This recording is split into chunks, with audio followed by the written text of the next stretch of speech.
Welcome back with dramatic lighting, and today we're going to be doing something really stupid and dramatic with gloves.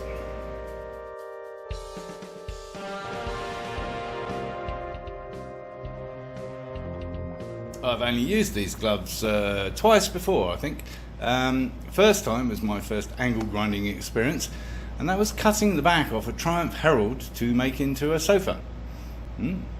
This sofa, I was quite proud of it actually. The lights worked, it was quite comfy, and I sold it for 450 bucks. Quid!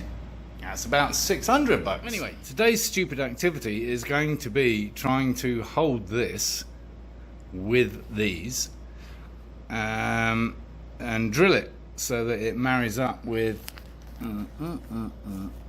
that nut there. Bolt. Yes, that bolt there. Using this drill bit to enlarge the hole, because it's effectively a sealed unit, right? The cable runs all the way through, got the little knobble on the end that goes in there, and I don't know how else to do it. If this doesn't work, I shall use a mole grip. That'll be a vice grip. So before we embark on this ridiculous endeavour, I'd just like to say thank you for tuning in again, and if you haven't subscribed already, please do so, and please encourage others to watch this ridiculous lunacy, because I think we can all agree that's exactly what it is most of the time. By the way, do not attempt this at home without the supervision of a responsible adult, which, in case you hadn't worked it out already, is not me. I'm very irresponsible. Well, that went remarkably well actually. Only lost one finger. The trouble is, it barely did the job, but it is in there.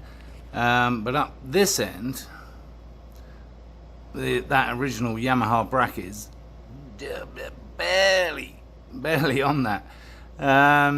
So I'm going to have to come up with something that that goes round the end there. Yeah. Okay. Another one of life's challenges. No, problem. It's a problem. That's what it is. It's a problem. It's not a challenge. It's a problem.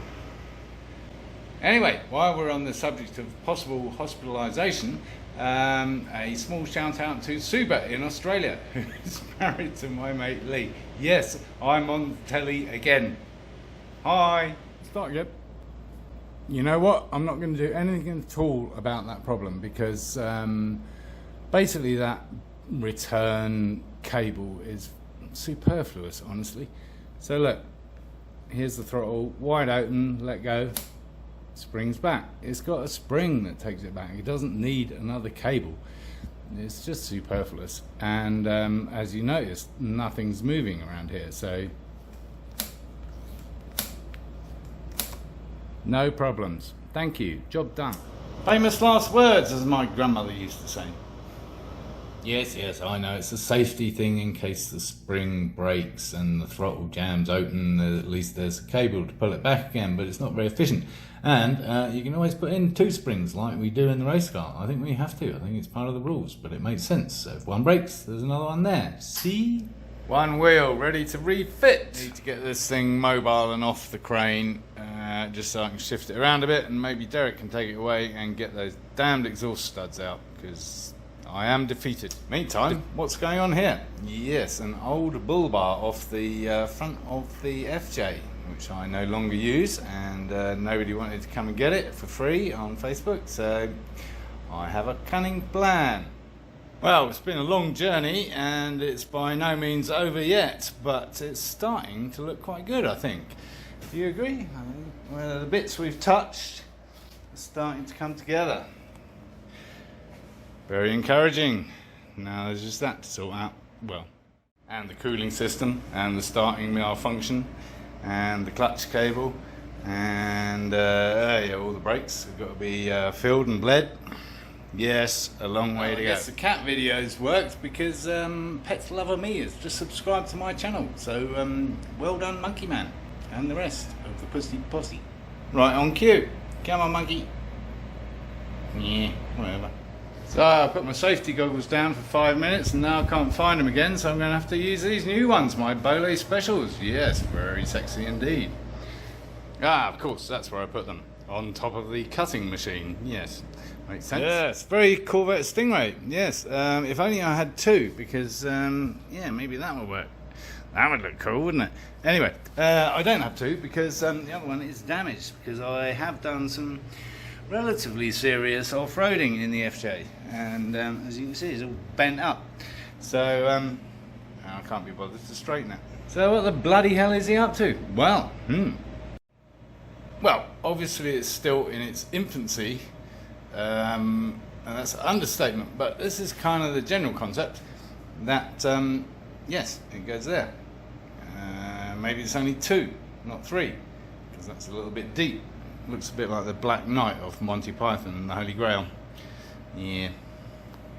But wait, there's always more than one way to skin a cat. No, I don't want to skin a cat.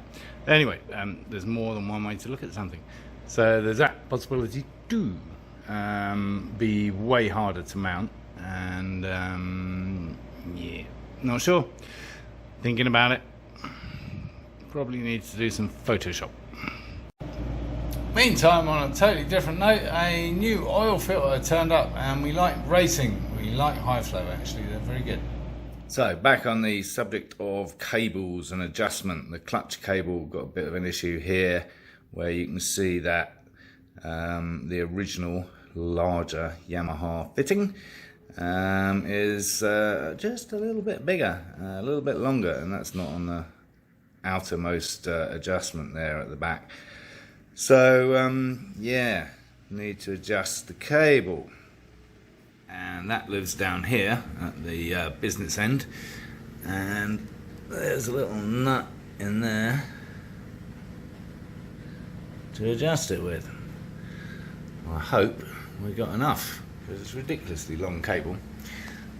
Anyway, that's not the issue. The issue is getting enough on the end there.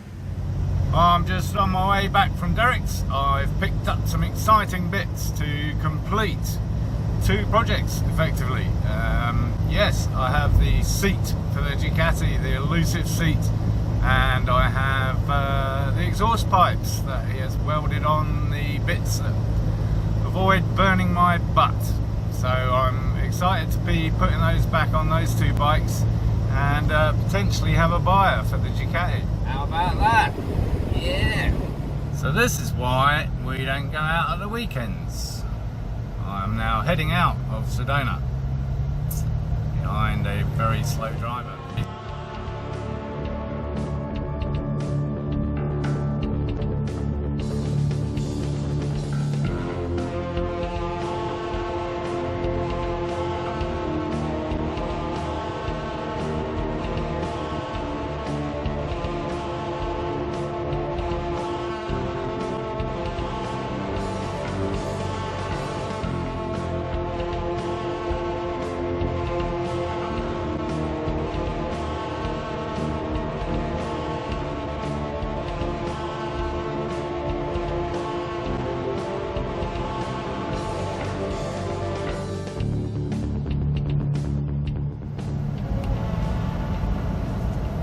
Yes, this is all the traffic pouring into our very beautiful town, but this is one of the negatives. And they're stupid. Really? See?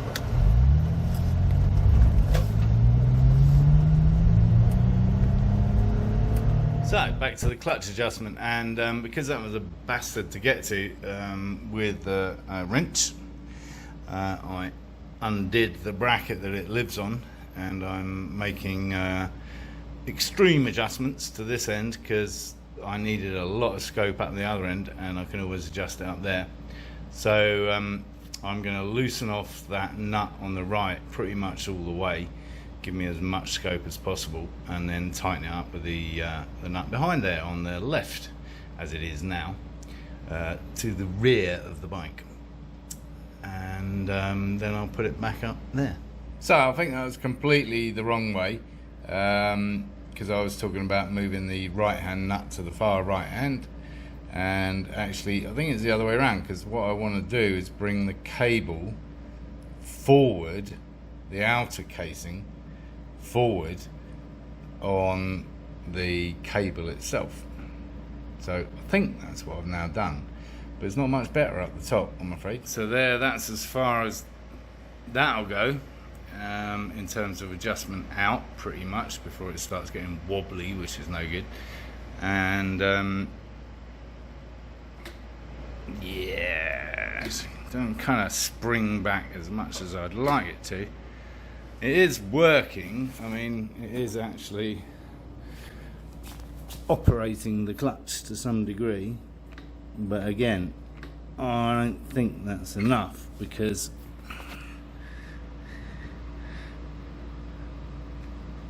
maybe it is, and go far. Maybe it is enough. I guess it's just that movement, that's it. Well, I suppose it's working. I guess we'll find out if we ever get it fired up. So that's it for now on the clutch cable, and it probably just flapped around behind the fairing somewhere and nobody gave a shit what it looked like, because, as I say, it's ridiculously long. So I've routed it around that engine frame mount, and then there was that nice little bolt up there, which was probably for the fairing, so I clipped it in there with a P-clip, and then it goes down there and through the handlebars, and yeah, so that's that for now. On an interest level, it's probably like a 3 out of 10, I know, but a lot of this stuff is, I'm afraid. It can't all be noise and exciting and painting and colours and yeah, but I mean, it is at the end of the day, and that's the point, right? Friend, the fuel tank, and yes, I've done some more sanding and stuff, and I don't know, there's a few spots I'm still not happy about, but I have kind of done these bits.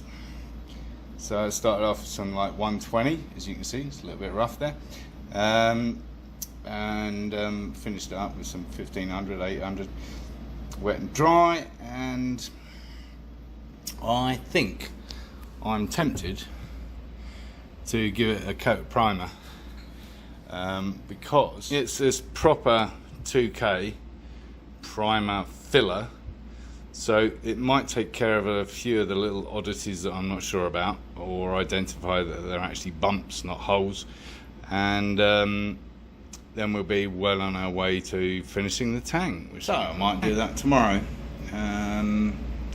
Might be another episode, who knows? Well, I know, because I'm in charge, and yes, it is going to be another episode. So as usual, thanks for watching, and if you want to know what happens with the fuel tank, I suggest you subscribe and turn on the bell and whatever else you have to do on YouTube, and encourage others to watch my lunacy.